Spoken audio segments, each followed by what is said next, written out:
In a previous video, we saw how we could create a shared parameter file.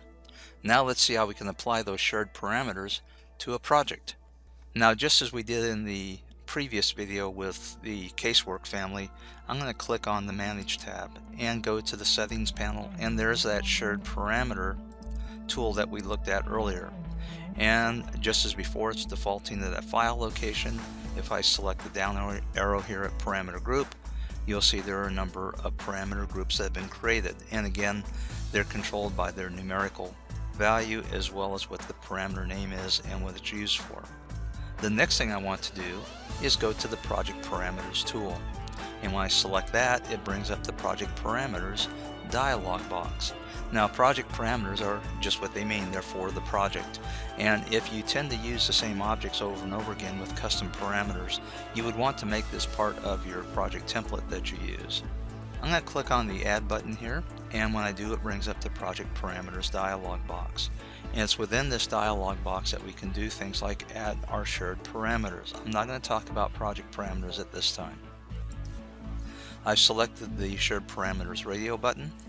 I'm going to click on the Select button, and it brings me up into the Shared Parameters dialog box that we had created previously. And again, there are all those parameter groups. I'm going to go to the Text parameter group because what I want to select is Item Scope. And when I do, I want to identify where I want this to show up in my Properties palette, and in this case I want it to show up under the Identity data. When I do that, the only other thing I have to do is go to the Categories section here and identify the category that this parameter will be associated with. If I select the filter list, you'll see that there are a number of other disciplines we can apply this to. Since this is really an architecturally driven parameter, I'm going to leave it set to architecture. So the groups I want to put it into will be casework and furniture.